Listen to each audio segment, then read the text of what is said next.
الست المستشار، ايه يا معلم؟ ايه رد حضرتك في الكويتية اللي بتسب المصريين؟ الصحفيه الكويتيه قصدك؟ اه. اه. طيب بص يا سيدي،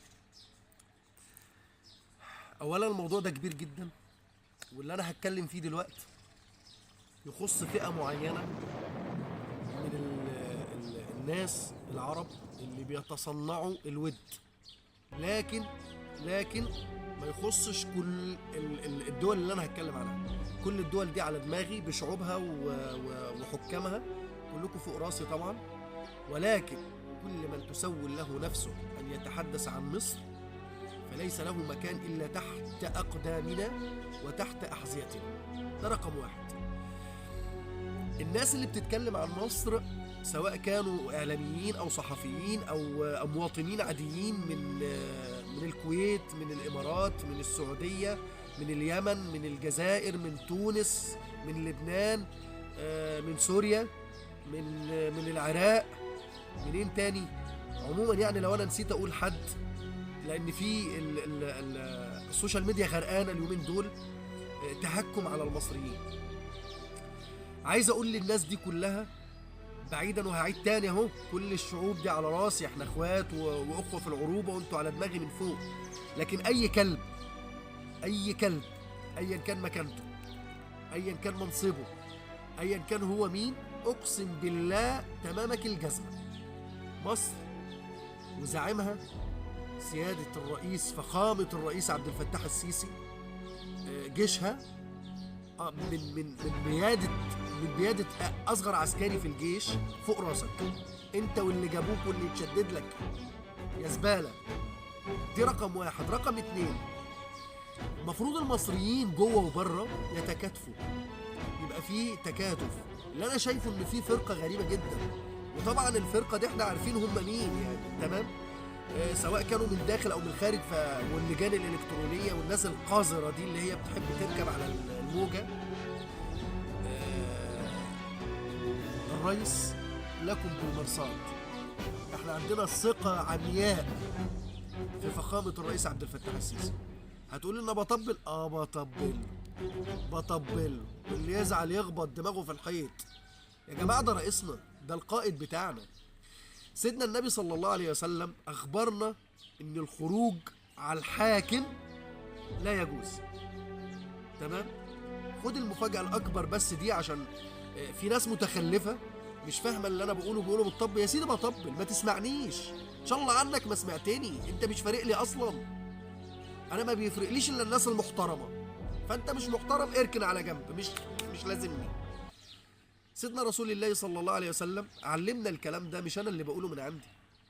وخد المفاجأة دي، لا يحكم أحدا في ملك الله إلا بمراد الله.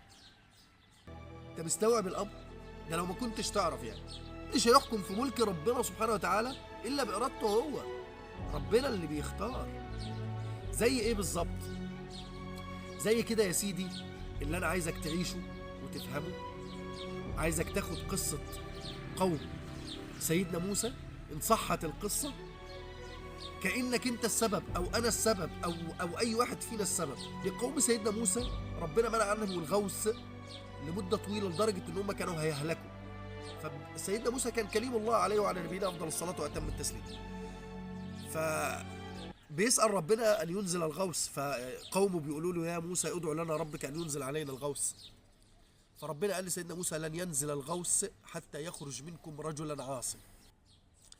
فسيدنا موسى بلغ قومه، فنزل الغوث من غير أن يخرج أحد. فالقوم سألوا سيدنا موسى يا رسول الله لم يخرج أحد ونزل الغوث؟ فسأل موسى ربه، قال يا رب نزل الغوث ولم يخرج أحد. قال يا موسى لقد تاب توبة لو وزعت على قومك لكفتهم. فبيقول له يا رب ألا تخبرني من هو؟ قال يا موسى ألا تستحي لقد سترناه وهو يعصينا، أنفضحه بعد أن تاب إلينا؟